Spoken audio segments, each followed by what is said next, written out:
முதலமைச்சரின் 3 கோரிக்கைகளில் 2 பிரதான கோரிக்கைகளை நிறைவேற்றியது மத்திய அரசு.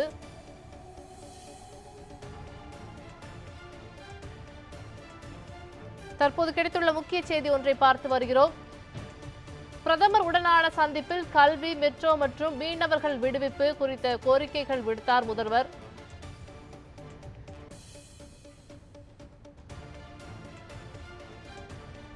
பிரதமர் உடனான சந்திப்பில் கல்வி, மெட்ரோ மற்றும் மீனவர்கள் விடுவிப்பு குறித்த கோரிக்கைகளை விடுத்தார் முதல்வர்.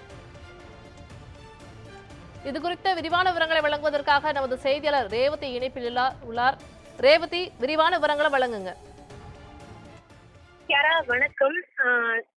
பல்வேறு கோரிக்கைகளை முன்வைக்கும் விதமாக தமிழக முதலமைச்சர் சமீபத்தில் பிரதமர் நரேந்திர மோடியை நேரில் சந்தித்திருந்தார். குறிப்பாக தமிழக முதலமைச்சர் ஸ்டாலின் பிரதமர் மோடியை சந்தித்து 3 முக்கிய கோரிக்கைகளை தமிழகம் சார்பாக வைத்திருந்தார். தமிழகத்தின் பல்வேறு திட்டங்கள் குறித்தும் வலியுறுத்தியிருந்தார். குறிப்பாக சென்னை மெட்ரோ ரயில் 2ஆம் கட்ட பணிகளுக்கு ஒப்புதல் அளிக்க வலியுறுத்தியிருந்தார்.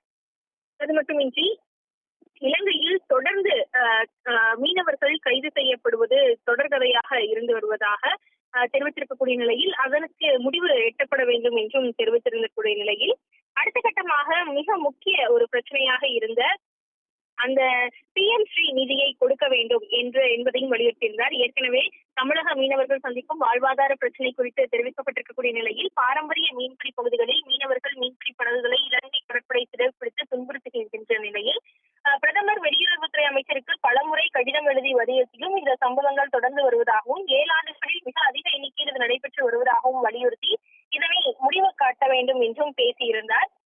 அது மட்டுமின்றி முக்கிய திட்டமாக இருக்கக்கூடிய இந்த மெட்ரோ ரயில் திட்ட 2ஆம் கட்டத்திற்கு நிதி வழங்க வேண்டும் என்றும் தெரிவித்திருந்தார். இது தொடர்பாக பல்வேறு விஷயங்களை பேசியிருப்பதாக தமிழக முதலமைச்சர் பிரதமரை சந்தித்துவிட்டும் செய்தியாளர்களிடமும் தெரிவித்திருந்தார். முதல் கட்ட மெட்ரோ ரயில் திட்டத்தை பொறுத்தவரை முதல் கட்டத்தை போலவே 2ஆம் கட்டத்தையும் 50க்கு 50 என்ற விகிதத்தில் மத்திய மாநில அரசுகள் நிதியை பகிர்ந்து கொள்கின்றன. இந்த நிலையில் இந்த 2ஆம் கட்ட பணிகளுக்காக நிதி ஒதுக்குவது தொடர்பாக மத்திய அமைச்சரவை ஒப்புதல் அளித்திருக்கக்கூடிய நிலையில் 3 வழித்தடங்களில் 128 ரயில் நிலையங்களுடன் 118.9 கிலோமீட்டர் தூரத்திற்கு அமைய உள்ள இந்த 2ஆம் கட்ட பணிகளை 63,246 கோடி ரூபாய் செலவில் நிறைவேற்ற ஒப்புதல் அளிக்கப்பட்டிருக்கிறது.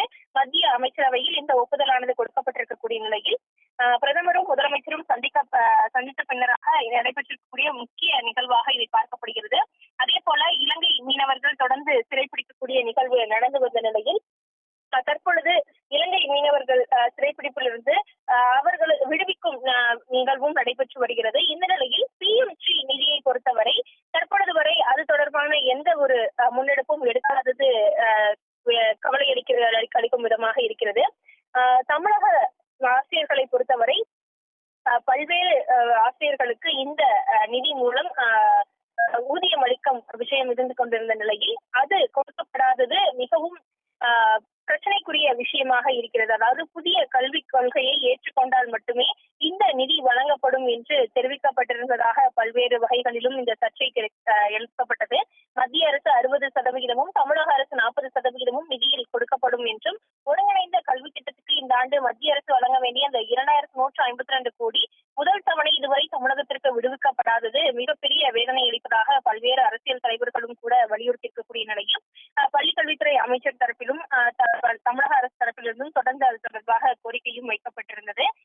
தேசிய அளவிலான புதிய கல்விக் கொள்கையின் பல நல்ல கூறுகளை தமிழக அரசு ஏற்கனவே செயல்படுத்தி வருவதாகவும் கூட தெரிவிக்கப்பட்டிருந்த நிலையில் இந்த PM ஸ்ரீ திட்டத்தில் இணையாததால் பள்ளி வளர்ச்சி பணிகளுக்கான நிதியுதவியை மத்திய அரசு மீண்டும் நிறுத்தி இருப்பதாகவும் தெரிவிக்கப்பட்டு தமிழகத்திற்கு இந்த சமஸ்த சிக்ஷா திட்டத்தின் கீழ் மத்திய அரசு தர வேண்டிய அந்த நிலுவைத் தொகையை கொடுக்க வேண்டும் என்பதும் பிரதமரிடம் சந்தித்து முதலமைச்சர் வலியுறுத்திய கோரிக்கைகளில் முக்கிய கோரிக்கையாக ஒன்று இருக்கிறது. இலங்கை கடற்படையால் கைது செய்யப்பட்ட மீனவர்களை விடுவிக்க கோரி முதலமைச்சர் கோரிக்கை விடுத்துள்ளார். தமிழ்நாட்டில் 2ஆம் கட்ட மெட்ரோ பணிக்காக நிதி, மீனவர்கள் விடுதலை என முதல்வர் கோரிக்கை நிறைவேற்றம் செய்யப்பட்டுள்ளது. விரிவான விவரங்களை வழங்கியதற்கு நன்றி ரேவதி.